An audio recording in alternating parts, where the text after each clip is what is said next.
Dengan Adi Praitno, Direktur Eksekutif Parameter Politik Indonesia. Mas Adi, selamat sore. Selamat sore, Mbak.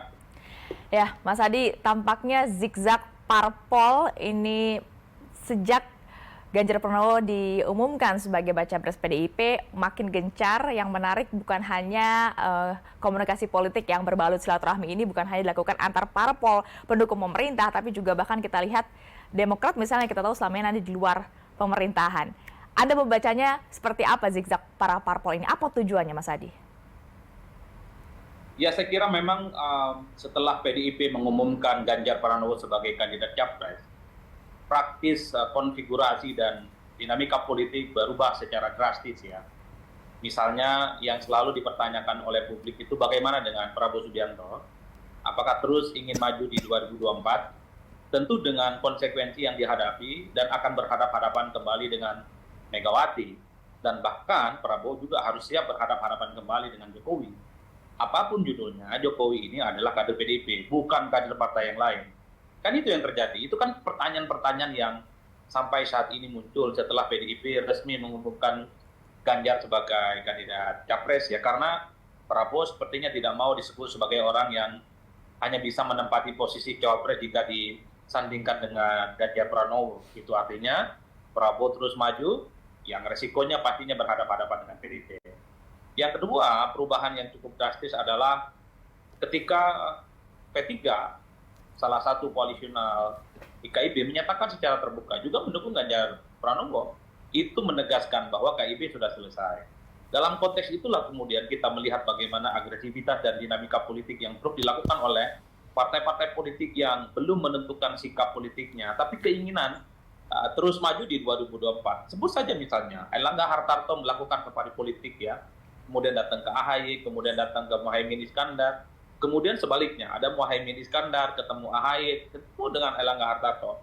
Ini sangat mungkin bahwa orang seperti Muhaimin Iskandar, orang seperti Airlangga Hartarto juga berusaha ingin tetap maju di 2024. Karena kalau kita melihat Muhaimin sampai sekarang, itu belum kunjung diumumkan sebagai cawapres yang bisa mendampingi Prabowo Subianto di 2024. Begitupun dengan Airlangga Hartarto layak gelisah karena setelah P3 keluar tentu Airlangga Hartarto mencari partai politik lain yang memungkinkan bisa maju bersama di 2024.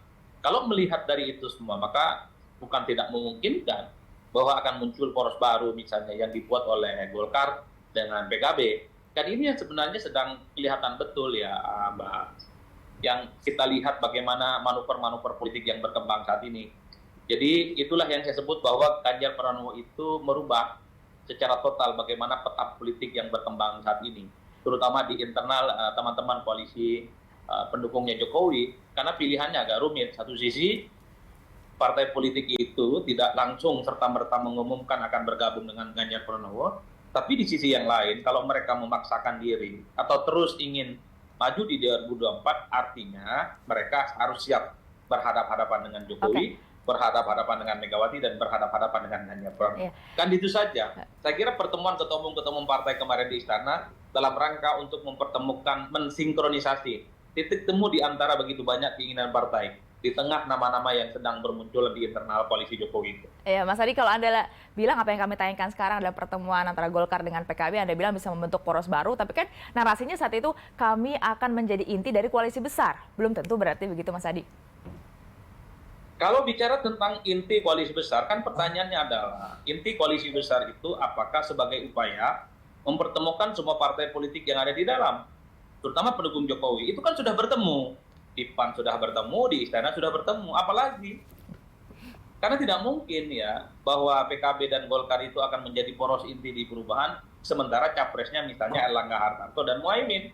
Suatu hal yang rumit yang bisa dijelaskan bagi saya, karena PDIP pastinya harga mati bagi Ganjar. Begitupun dengan Prabowo Subianto yang juga harga mati bagi Gerindra. Paling mungkin ya, kalau kita menyebut sebagai PKB dan Airlangga itu sebagai sosok inti dalam menyatukan koalisi besar adalah mencari titik temu, mencari titik keseimbangan supaya kepentingan ketua-ketua umum partai itu bisa ada solusinya. Karena kalau semuanya ngotot untuk maju di 2024, pastinya akan terjadi deadlock. Ingat loh, Muhaimin Iskandar sampai saat ini masih merawat mimpinya untuk bisa maju di 2024. Begitupun Airlangga Hartarto masih berharap untuk bisa maju di 2024. Jadi bagi saya sekalipun PKB dan Golkar itu dianggap sebagai dua partai inti, paling tujuannya adalah untuk mencari titik temu, mencari kalimat sawa yang bisa mempertemukan supaya partai-partai politik pendukung Jokowi itu ada satu kesamaan dan satu kepentingan politik nantinya bergabung menjadi koalisi besar dan mengusung nama besar yang memungkinkan memenangkan pertarungan secara mudah. Nah, dalam konteks itulah pertanyaannya, apakah Muhaimin, apakah Erlangga Hartarto sebagai capres, rasa-rasanya agak rumit. Paling mungkin kalau terbentuk koalisi besar diinisiatif dan kemudian dikeraskan oleh Golkar dan PKB, maka capres yang paling mungkin justru adalah Ganjar Pranowo. Di situ juga ada Prabowo Subianto. Dua nama besar ini yang pastinya silih berganti akan berhadap-hadapan betul ya kepentingan politiknya. Kan di situ Mbak sebenarnya. Berarti kalau melihat langkah zigzag parpol yang semakin gencar ini, walaupun sebenarnya mereka sudah mengingatkan diri pada koalisi mereka masing-masing, ini kita belum bisa melihatkah kira-kira ada berapa paslon capres-cawapres nanti di Pilpres 2024, Mas Adi? Ya saya kira memang sampai saat ini semua partai politik pasang call tingginya bahwa mereka itu mematok harga mati ketua umum mereka sebagai kandidat capres. Tapi kan kita tidak pernah tahu di end of the day-nya bahwa hanya akan muncul misalnya dua poros yang akan maju di 2024. Dua poros ini adalah kemungkinannya dua hal, bisa friendly match, di mana yang bertanding itu adalah orang-orangnya Jokowi semua, ataupun akan terjadi beach match, terjadi head to head misalnya antara kubu koalisional pemerintah dengan kubu penantang. Dalam hal ini misalnya poros perubahan. Kan itu. Tapi kok saya menduga ya, kalau melihat kecenderungan politik saat ini, jangan-jangan dua poros di 2024 itu hanya akan mempertarungkan partai-partai pendukung Jokowi nanti. Mungkin yang akan head to head antara Prabowo dengan Ganjar, ataupun Ganjar dengan yang lainnya. Tapi itu kemungkinan-kemungkinan yang terjadi. Karena kalau melihat kecenderungannya, AHY pun juga membuka diri ke partai politik di luar perubahan itu untuk bekerja sama. Makanya tidak mengherankan Erlangga juga diterima berkunjung, PKB juga diterima berkunjung. Yang itu artinya AHY pastinya berpikir rasional, mencari partner baru, partai politik yang paling memungkinkan AHY bisa mendapatkan tiket pencapresan, minimal sebagai cawapres yang juga bisa ikut bertanding di 2024. Karena AHY sepertinya tidak mungkin terus-terusan berharap kepada Anies Baswedan untuk dijadikan pendampingnya yang sampai saat ini tidak ada hilal politiknya, Mbak. Makanya AHY itu welcome kan, ahlan wa sahlan kepada siapapun partai politik yang mau berkoalisi. Saya menduga Muhaimin Iskandar dan Erlangga Hartarto mencoba untuk bikin satu poros politik baru, mengajak siapapun yang berkenan maju di 2024, salah satunya AHY. Dan ini bisa menjadi ancaman loh bagi Prabowo Subianto, bisa menjadi ancaman juga bagi Anies Baswedan. Karena kalau misalnya PKB itu hengkang kaki bergabung dengan Erlangga Hartarto, itu artinya Prabowo Subianto tidak cukup menggenapi ambang batas presiden 20%. Prabowo harus mencari satu tambahan partai politik lain untuk menggantikan kekuatan politik PKB yang 9,6%. Begitupun dengan Anies, kalau AHY dan Demokrat itu hengkang bergabung dengan Muhaimin dan Erlangga dengan catatan misalnya AHY itu mendapatkan tiket pencapresan, ya Anies tidak akan maju di 2024 karena gabungan partai politiknya Nasdem dan PKS itu tidak menggenapi ambang batas presiden. Ini yang saya bilang bahwa koalisinya itu cukup cair dan cukup memungkinkan apapun bisa terjadi. Mas Adi, inikah alasan kenapa hari-hari ini tampaknya memang yang paling sering digoda kesetiaannya adalah Demokrat? Menurut Anda memang berarti kesetiaan Demokratkah yang menentukan nasib dari koalisi perubahan? Ya Demokrat memang paling banyak diuji iman politiknya. Walaupun kata Caimin masih kuat ya iman politiknya. Ya kata Muhaimin masih kuat, tapi Muhaimin Iskandar terus berdoa. Siapa tahu setelah Muhaimin bubar itu iman politik AHY itu melemah. Kan itu yang sebenarnya diharapkan. Intinya begini bagi saya, 2024 itu Pilpres adalah panggung politik paling megah, di mana ketua umum partai itu berharap bisa maju. Persoalan kalah menang mungkin adalah suatu hal yang ditarget oleh mereka, tapi yang paling penting bisa ikut bertanding, menjadi kontestan, itu adalah satu kemewahan.